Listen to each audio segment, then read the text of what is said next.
Hi, folks. Today I want to talk about one of the challenges that organizations will face in the future. But in this instance, I want to make sure that when you think about challenge, you don't think about it in a negative context because not all challenges are negative. Sometimes challenges make us stronger, make us smarter, make us better, and putting in an organizational perspective, it potentially makes us produce more, makes us a better organization. So, for today, I'm going to focus on AI. AI's you can't walk two steps without reading something, hearing something about it, seeing how it's influencing every type of job, role, or position. And it certainly can impact the HR profession specifically. A lot of larger organizations, they have centers of excellence, and these centers of excellence focus on everything from benefits administration to compliance, risk mitigation, any number of things. But that's what I often call HR 101. The evolved HR profession is a business strategist. They find ways to make businesses more productive. What does that mean? That means when done well, HR actually is a profit center, not a cost center. Many organizations sees their HR departments as a necessary evil. It's a cost center, it's something we have to pay for, but hey, it really doesn't generate anything for the organization. How does that tie into AI? Well, where it ties into AI is a lot of what I call that traditional HR 101 can be automated. Everything from improving job descriptions to reviewing resumes for recruiting purposes, uh, creating self serve environments for benefits administration. Uh, a lot of those things can, in fact, be automated. So, what does that mean? It means, from an HR profession perspective, a lot of those jobs will be eliminated over time. But won't but what won't be eliminated is the inputs required to make AI successful. Somebody has to understand the business from a people perspective. That's HR.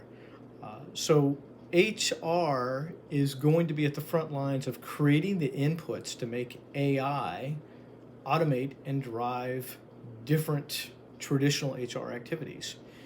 That means that HR that's left in the organization needs to be focused on business strategy, needs to be focused on making goals and objectives relative to the organization, relative to all levels in the organization and all employees in the organization. But it doesn't mean that HR takes ownership of all of those things. You've heard me emphasize throughout this term that HR can't own too many things. And the reason I say that is once an employee is onboarded and integrated into the organization, that employee spends probably less than 1% of their time over a year interacting with HR.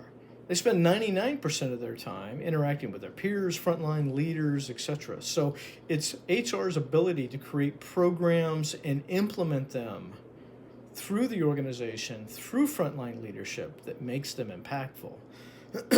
So, as AI continues to get more integrated into activities, traditional, repeatable activities within different organizations, it becomes even more critical that HR understands how to influence, how to drive business strategy, how to make people more productive, how to drive retention efforts, all of those things that aren't benefits administration, how to reduce risk mitigation.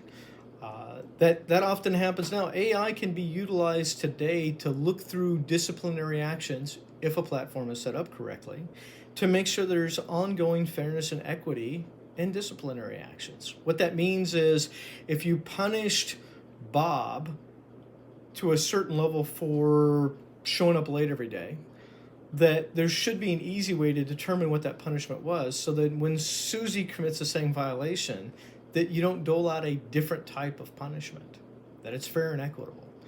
AI can support that. Performance reviews. When we talk about performance reviews, most performance reviews today are check the box things.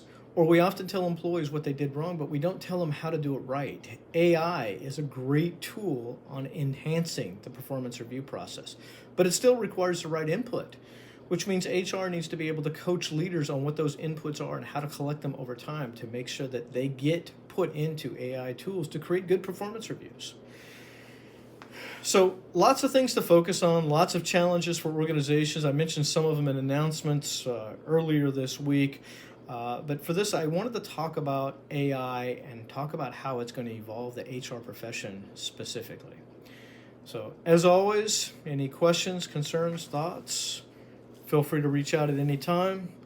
Otherwise, have a great rest of your week.